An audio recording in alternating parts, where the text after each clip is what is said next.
et confréries continuent de captiver notre imagination avec leurs mystères.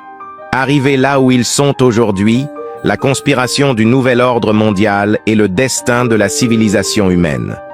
Derrière tout cela se cache un mystère appelé l'Ordre de Sion, une société secrète fondée au XIe siècle qui a joué un rôle essentiel dans la préservation de certains gardiens ésotériques.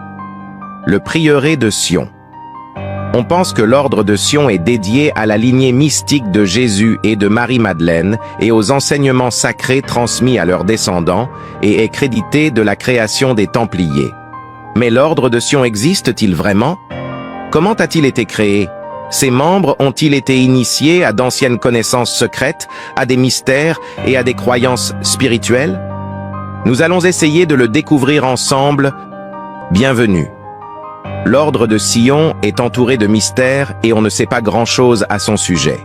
En raison des informations limitées et contradictoires à son sujet, son existence même a longtemps été mise en doute, et les activités présumées auxquelles il s'est livré sont souvent négligées. Cette confrérie secrète a gagné en attention et en renommée il y a seulement quelques décennies, en 1982, après avoir été présentée dans plusieurs livres et documentaires, y compris le Saint-Sang et le Saint Graal du chercheur Michael Bett et le Da Vinci Code de Dan Brown, également connu sous le nom de prieuré de Sion.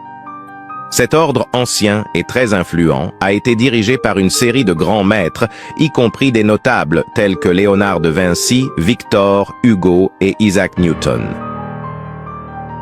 La principale source d'information sur l'ordre de Sion est une série de documents qui ont été établis, positifs à la Bibliothèque nationale de Paris dans les années 1960 et qui, pris ensemble, sont connus sous le nom de dossiers secrets. La plupart des œuvres qui y sont incluses se rapportent à la dynastie mérovingienne et tournent autour du célèbre mystère de René-les-Châteaux.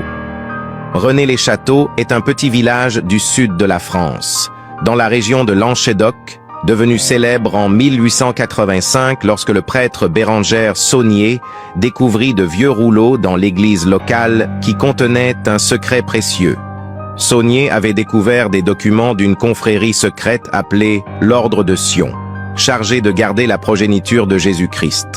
Peut-être que ces dossiers secrets sembleraient être un non-sens fictif, mais en fait, l'ampleur du travail pour les créer et les sources qui y sont ensemencées pour soutenir leurs revendications ont donné de la crédibilité. Même l'écrivain français Gérard Décidy, qui a consacré beaucoup de temps à réfuter les prétendues preuves mérovingiennes données dans les dossiers secrets, admet que les ressources scientifiques et académiques et les études qui y ont été consacrées sont disproportionnées et significatives. Selon les dossiers secrets, l'Ordre de Sion a été formé il y a près de 1000 ans pendant les croisades et existe sans interruption depuis, dirigé par certains des plus grands noms de l'histoire. Le texte affirme que l'Ordre de Sion a été fondé par Godefroy de Bullion en 1090, 9 ans avant la prise de Jérusalem, bien qu'il existe d'autres documents de la confrérie qui donnent une date différente, l'année 1099.